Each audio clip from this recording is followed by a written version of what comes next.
주일 육부 예배에 오신 여러분들을 진심으로 환영하고 축복합니다. 다 같이 한번 웃으면서 인사하도록 하겠습니다. 잘 오셨습니다.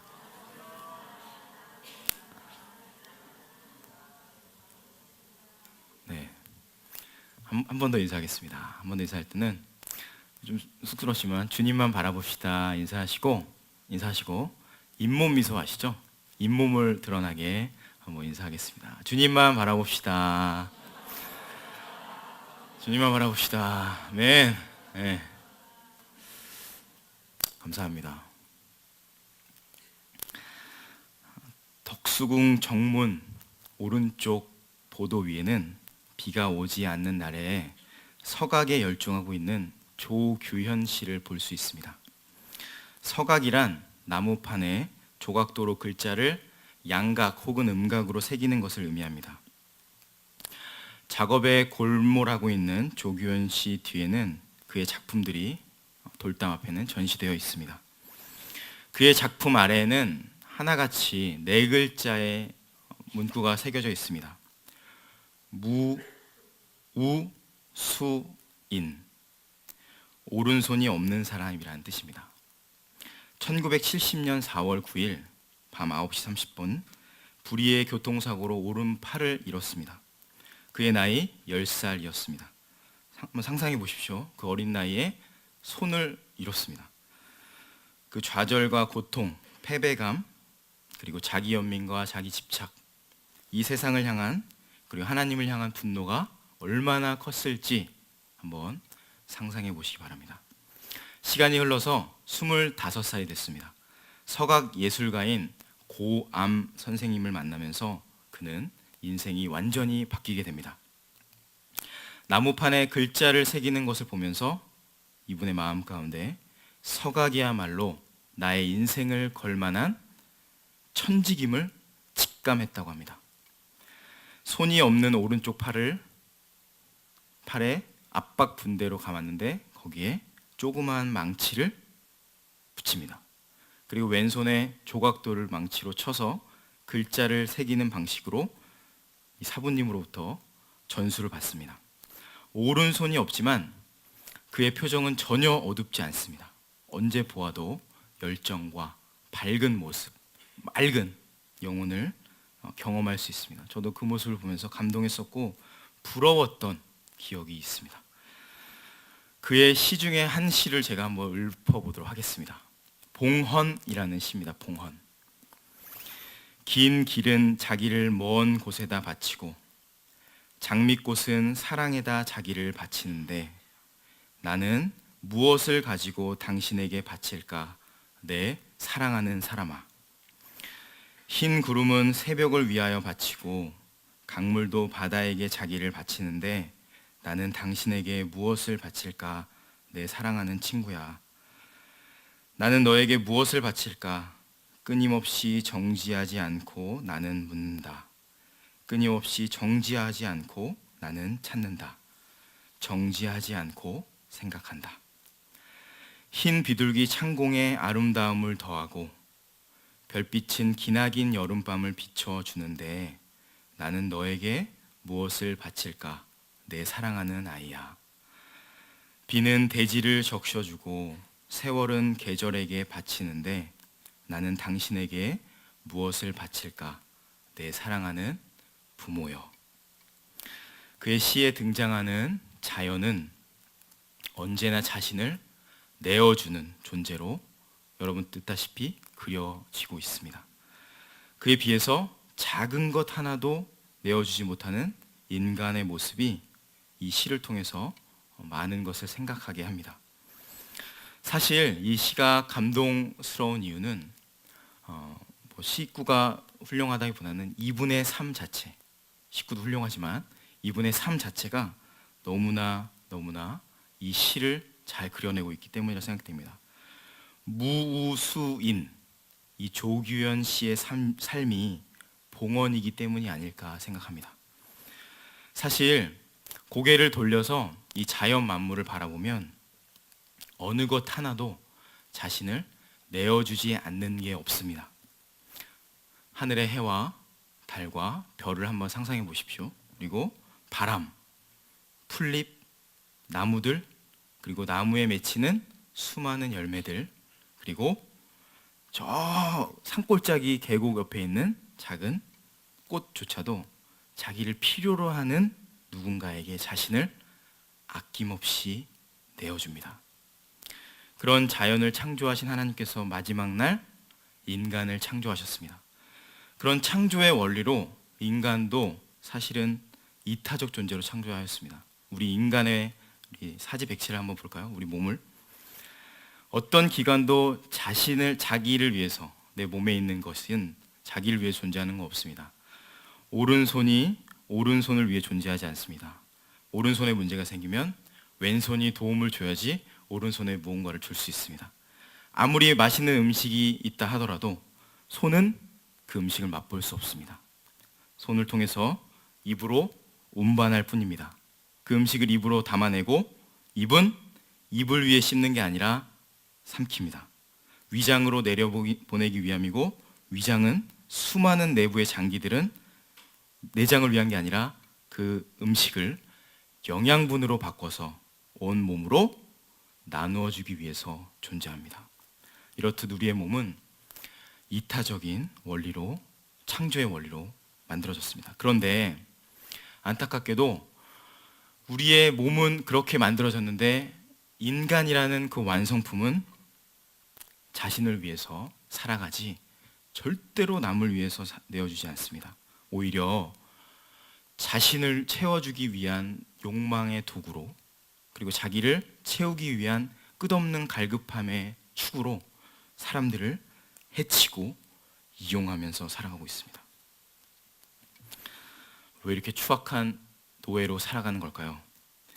2003년 11월 미국의 시애틀의 한 법정에서 54세의 백인 남성인 게리 레온 리지웨이가 무려 48명을 살해한 혐의로, 연쇄 살인 혐의로 자기의 범죄를 자백합니다.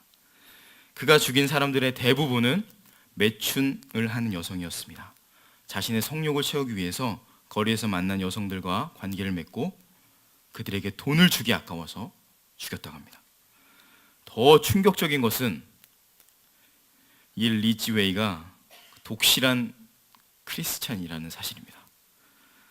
20년 넘게 살인을 저질렀지만 주변 사람들은 성경을 읽고 찬양을 하고 감동받아서 눈물을 흘리는 기도하는 모습까지 종종 볼 수 있었다고 합니다.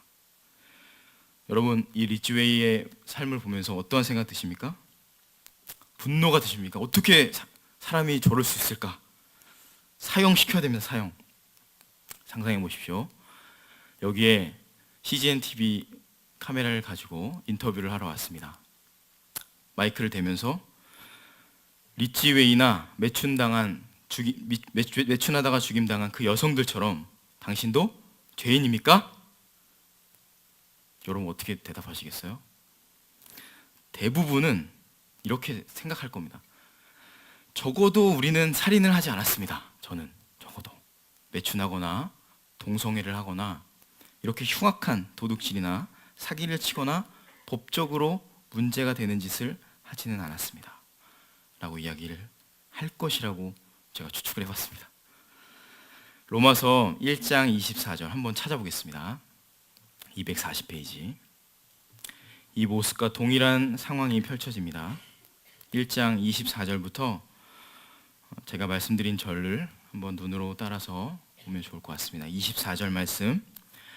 그들을 마음의 정욕대로, 24절, 더러움에 내버려 두사 그들의 몸을 서로 욕되게 하게 하셨으니, 25절, 이는 그들이 하나님의 진리를 거짓 것으로 바꾸어 피조물을 조물주보다 더 경배하고 섬김이라. 29절, 곧 모든 불의, 추악, 탐욕, 악의가 가득한 자요, 시기, 살인, 분쟁, 사기, 악독이 가득한 자요, 수군수군하는 자요. 30절, 비방하는 자요, 하나님께서 미워하시는 자요, 능욕하는 자요, 교만한 자요, 자랑하는 자요, 악을 도모하는 자요, 부모를 거역하는 자요. 31절 우매한 자요 배약하는 자요 무정한 자요 무자비한 자라. 하나님을 믿고 지키고 그렇게 산다고 자부하는 그 당시 유대인들 대답합니다. 우리는 이방인들과 다릅니다. 이렇게 수많은 죄를 짓는 이방인들과는 저희는 다릅니다. 하지만 바울은 2장 1절에서 이렇게 그들을 꾸짖습니다. 제가 우리말 성경을 읽어드릴게요. 그러므로 남을 판단하는 사람이여 그대는 변명할 수 없습니다. 그대는 남을 판단하는 그것으로 그대 스스로를 정죄하고 있습니다. 남을 판단하는 그대가 똑같은 일들을 행하기 때문입니다. 사실 우리는 다 똑같은 자들입니다. 교회 다닌다 그래서 그리고 이곳에 있다 그래서 나는 아니죠. 나는 목사인데요. 나는 장로인데요. 권사인데 집사인데요. 예배를 매주 드리는데요. 스스로 죄인임을 속이는 것에 불과합니다. 똑같이 우리는 그들과 똑같은 죄인입니다. 진짜 무서운 사람이라는 인터넷 글을 하나 가져왔는데요. 한번 들어보세요. 새벽 기도에 한 번도 빠지지 않는 집사님의 눈길이 무섭습니다. 11조를 정확하게 꼬박꼬박 하는 신자의 눈길이 무섭습니다. 40일 금식 기도를 다녀온 권사님의 눈길이 무섭습니다. 저도 무섭습니다. 크고 건강한 교회를 다니는 성도가 무섭습니다. 신학 박사 학위를 받은 신학자가 무섭습니다. 성도 수가 제법 되는 교회의 목사들이 무섭습니다. 진짜 무섭죠, 여러분? 상상만 해도 우리는 다 지금 이거를 들으면서도 저 사람도 무섭지라고 생각하면 안 됩니다. 아시겠죠? 내가 여기 다 속해 있지 않습니까? 내가 무서운 사람입니다. 나는 잘하고 있고 이만큼 하니까 괜찮지, 이 정도는 해줘야지 라는 생각 자체가 내 안에 죄된 본성을 더 불러일으키는 모습일 뿐입니다. 쇼펜하우어는 이런 말을 했습니다. 각 개인은 타인 속에 자기를 비추는 거울을 가지고 있다. 그러므로 옆에 있는 사람들을 보면서 아까 말씀드렸던 그 리치 웨이라든지 여러 사람들을 보면서 자기를 보아야 됩니다. 가족들을 보면서, 이웃들을 보면서, 이 사회를 보면서, 우리 연약한 모습을 보이는 목사님들을 보면서 나를 볼 수 있어야 됩니다. 나를, 그 속에서 발견되는 나를 거울처럼 볼 수 있어야 됩니다. 그러니까 예수 믿었으니까 오늘 듣는 말씀도 이미 구원 받았는데 나는 상관없다고 하는 것은 교만입니다.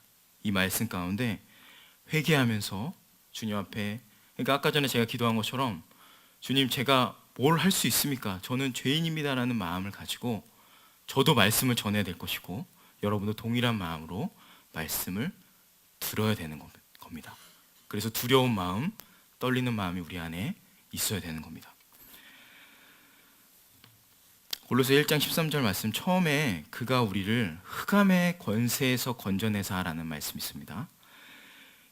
우리는 모두 예수님을 통해서 구원을 받았지만 흑암의 권세에서 흔들리고 좌절하고 넘어지는 존재적 죄인이 바로 우리라는 것을 계속 인지하셔야 됩니다. 이 흑암의 권세라는 말은 다른 말로 하면 어둠의 힘, 어둠의 능력, 어둠의 영향력이라는 의미입니다. 메시지라는 성경에는 이렇게 되어 있습니다. 막다른 길과 어두운 소굴. 우리가 살아가면서 표면적으로 봤을 때 이 세상에 살아가면 어려움이 있을 수 있겠죠. 물질적으로 가난이 우리에게 흑암이 될 수도 있고, 관계에서 틀어지는 것도 흑암이 될 수도 있고, 아픈 것, 그리고 사업이 잘 안 되는 것, 자녀들에게 문제가 생기는 그 모든 것이 1차적인 우리가 알고 있는 흑암입니다. 그러니까 우리는 다 흑암 가운데 살아갑니다. 그 문제에서 벗어날 수 없으니까. 두 번째, 내면적으로는, 영적으로는 죄로 물들어 살아가는 저를 포함해서 우리 모두는 흑암에 살아가는 존재입니다. 요한복음 9장 41절 말씀에 이런 말씀이 있습니다. 예수께서 이르시되 너희가 맹인이 되었더라면 죄가 없으려니와 본다고 하니 너희 죄가 그대로 있느니라. 눈을 뜨고 살아가긴 살아가는데 죄가 있다는 겁니다. 시퍼렇게 눈을 뜨고 보고 있긴 하는데, 지금 듣고 있긴 하는데 죄로 가득한 세상을 정죄하면서 자연스럽게 자기는 의로운 척 영적 맹인으로 살아간다는 것입니다.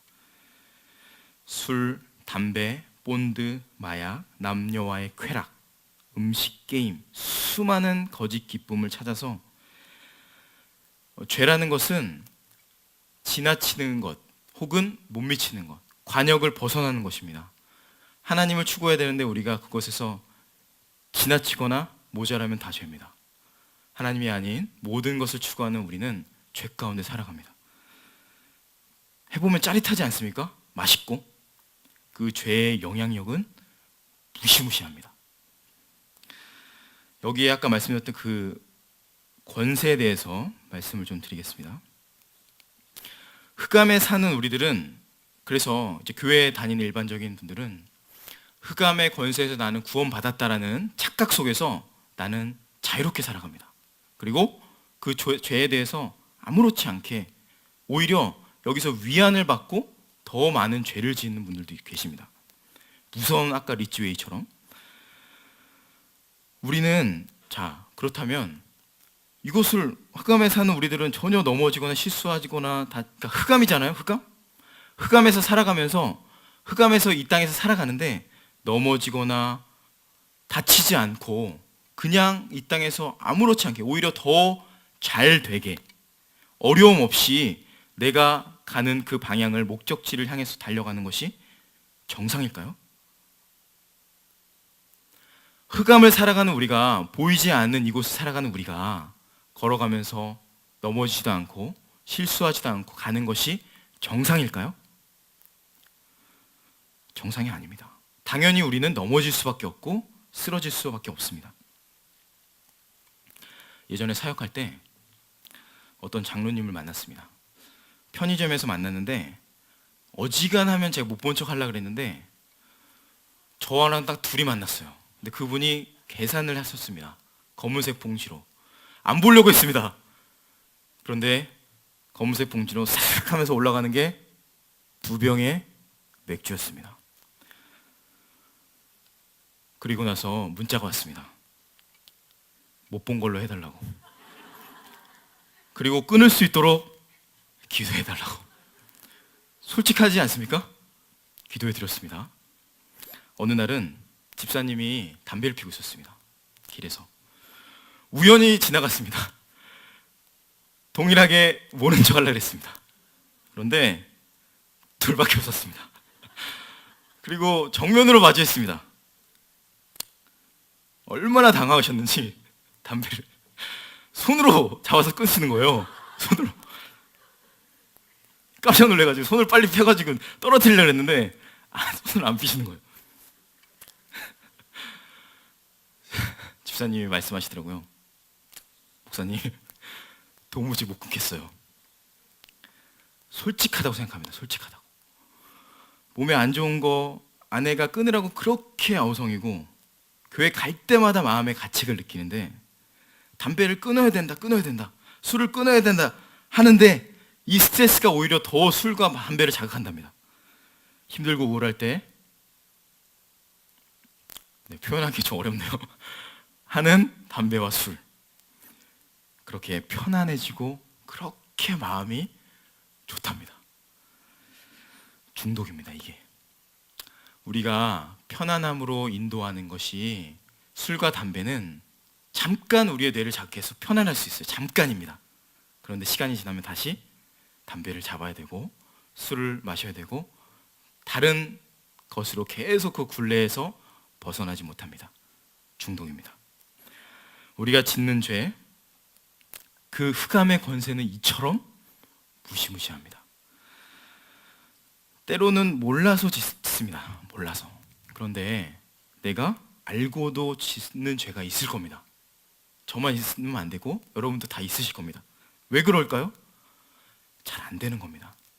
흑암의 권세라는 것 자체가 안 된다는 겁니다. 그들이 붙잡고 있는 겁니다. 술, 담배, 마약, 성적인 쾌락, 아까 말씀드렸던 게임, 인정, 사람도 다 중독입니다. 사람을 지나치게 찾고 찾으면 자녀들, 돈, 외모, 이 모든 수많은 것들이 흑암에 갇혀 사는 우리의 모습입니다.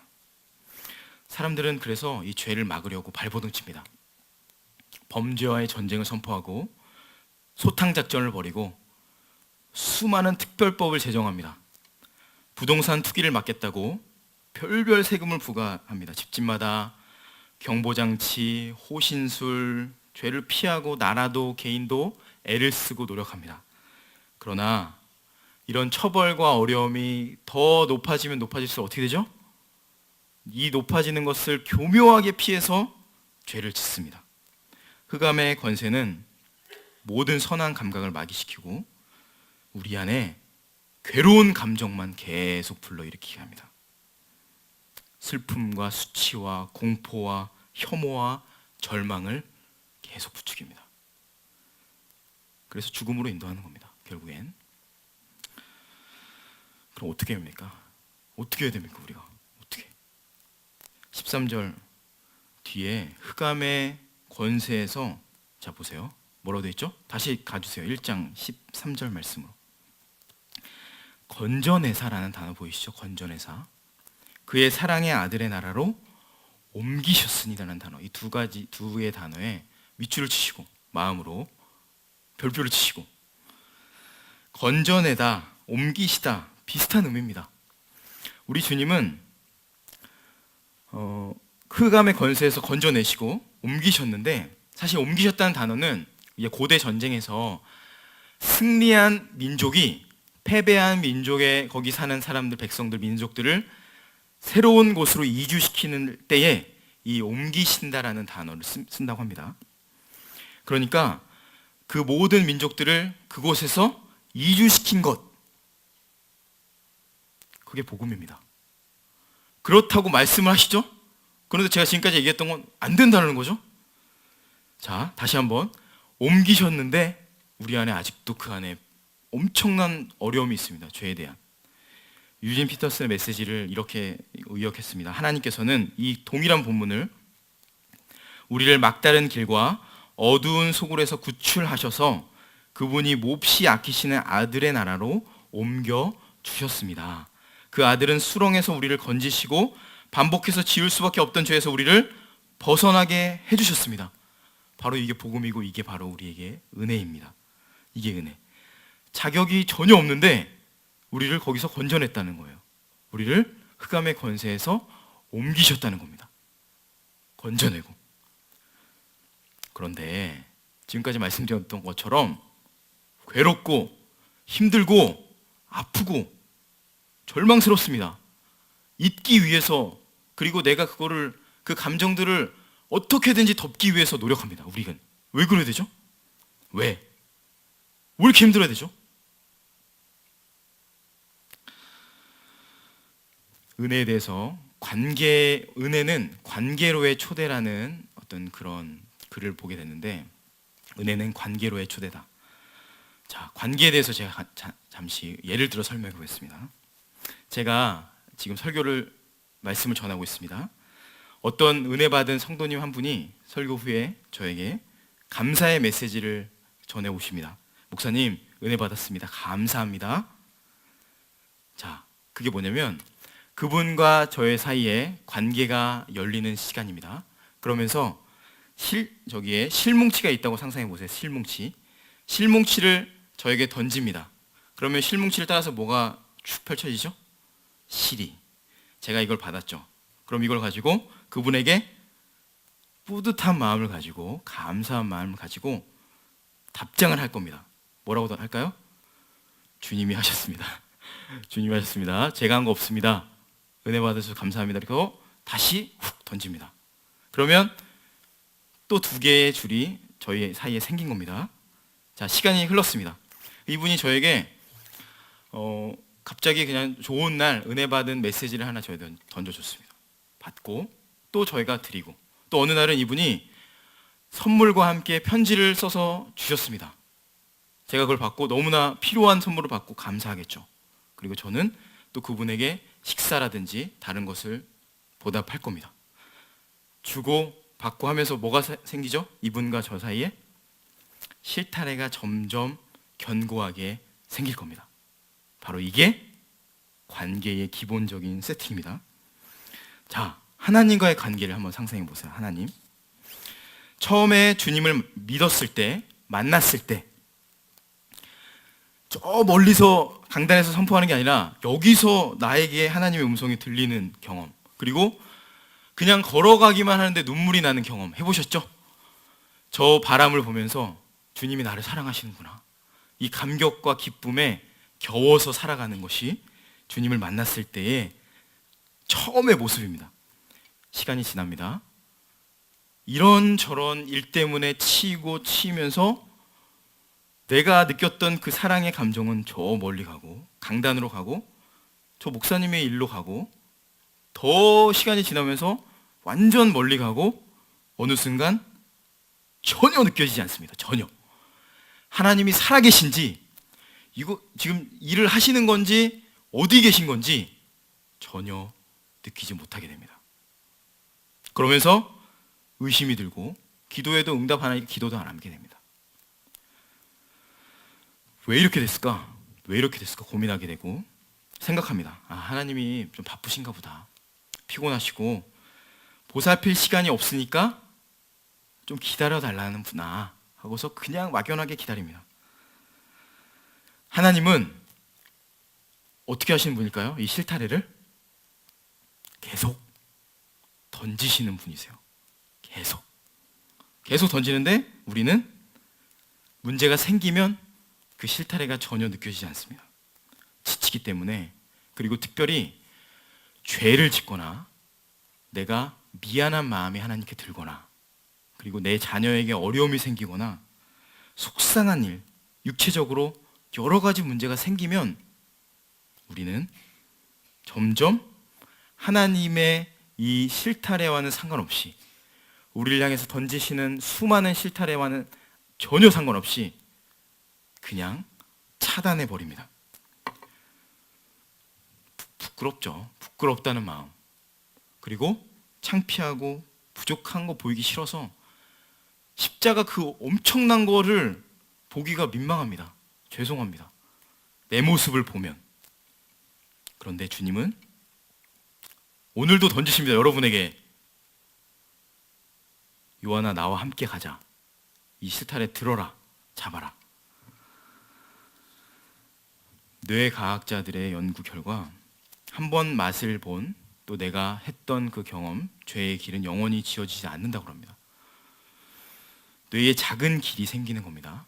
그러니까 두려움이 왔을 때 숨어 들어가고, 수치스러우면 피하고, 우울할 때 쾌락을 주는 그것을 향해서 달려가는 수많은 머릿속에 길이 확 뚫립니다. 그러면서 아까 말씀드렸던 거짓 기쁨, 죄를 향해서 계속 갑니다. 자, 이 얘기만 들으면 조금 우울한데 좋은 소식이 있습니다.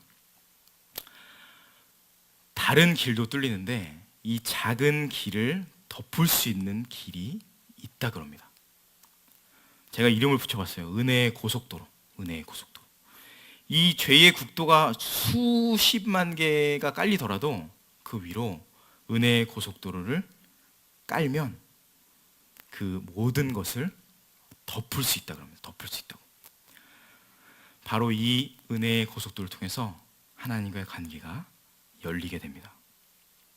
내가 아무리 발버둥 치고 안 되는 그런 수많은 국도와 국도들 사이를 뚫고 내가 원하는 것을 향해서 실타래는 보지 않고 갔던 우리가 하나님의 인도하심과 하나님의 실타래를 덮을 수 있는 것은 그 은혜의 고속도로를 내 위에, 내 머릿속에, 그리고 내 영혼 가운데 깔 때 그 모든 것을 덮을 수 있다는 것입니다. 그러니까 하나님은 우리가 어려움을 가졌을 때라든지, 특별히 여러분이 하나님을 피할 때 있으시잖아요. 한번 상상해 보세요. 언젠지. 그때를 하나님은 다 보고 계시고 여러분에게, 저에게 계속 이 실타래를, 그때 더 어려움과 더 아프고 더 슬프고 더 힘들 때 이걸 계속 던진다는 겁니다. 시편 139편, 여호와여 주께서 나를 살펴보셨으므로 나를 아시나이다. 주께서 내가 앉고 일어섬을 아시고 멀리서도 나의 생각을 밝히 아시오며 나의 모든 길과 내가 눕는 것을 살펴보셨으므로 나의 모든 행위를 익히 아시오니 내 혀의 말을 알지 못하시는 것이 없으십니다. 혹시 말하기를 흑암이 반드시 나를 덮고 나를 두른 빛은 밤이 되리라 할지라도 주에게서는 흑암이 숨기지 못하며 밤이 낮과 같이 비추이나니 주에게는 흑암과 빛이 같음이니이다. 여러분, 하나님은 피할 수가 없습니다.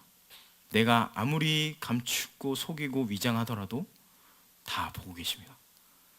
우리는 그런데 착각합니다. 나를 하나님은 못 보실 거야. 네 죄는, 혹은 내가 이 죄를 숨기는 이거는 못 볼 거야. 하지만 주님은 그때 더 사랑의 실타래를 던지십니다. 받아라, 받아라. 바로 거기가 사랑의 하나님, 여기 말씀처럼 사랑의 아들의 나라가 바로 내가 실타래를 받는 그곳입니다. 너무 멀리 있는 게 아니라 주님의 그 실타래를 받고 내가 그 은혜의 고속도로 가운데 거할 때 바로 거기가 오늘 말씀처럼 사랑의 아들의 나라로 옮기시는 바로 거기입니다. 그러니까 여러분, 멀리 있지 않죠? 여러분 안에 있습니다. 여러분 안에 이미 은혜의 고속도로가 있고 은혜의 하나님이 계십니다. 말씀을 준비하면서 저에게 두려움과 특히 어려움과 또 환난이 있을 때 제가 다 오픈할 수는 없습니다. 지금 왜냐하면 너무 연약함이 많기 때문에 오픈할 수는 없지만 제가 설교를 하잖아요. 설교를 하면서 제 안에 있는 어려움들이 있잖아요.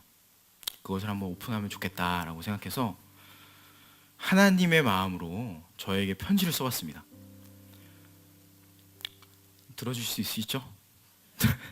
듣고 여러분을 어떻게 하나님이 보시는지를, 그러니까 제 얘기 듣는 게 아니라 이 말씀을 통해서 여러분에게 하나님이 어떤 마음을 가지고 계시나 같이 한번 나누면 좋을 것 같아요.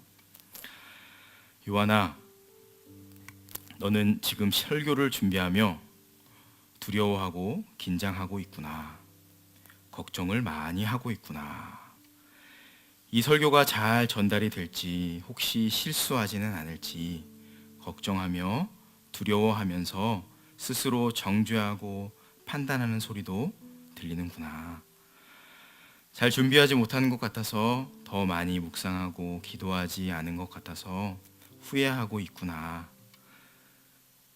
그런데 요한아, 나는 너와 함께여서 참 좋은데 너의 연약함을, 너의 좌절과 아픔과 두려움이 있어도 너와 교제하고 싶은데 너 스스로 판단하고 정죄할 때에도 나는 절대로 너를 정죄하지 않는단다. 나는 너와 함께여서 너무 기쁘고 너무 감사하단다. 요한아, 내가 너를 도와줄게.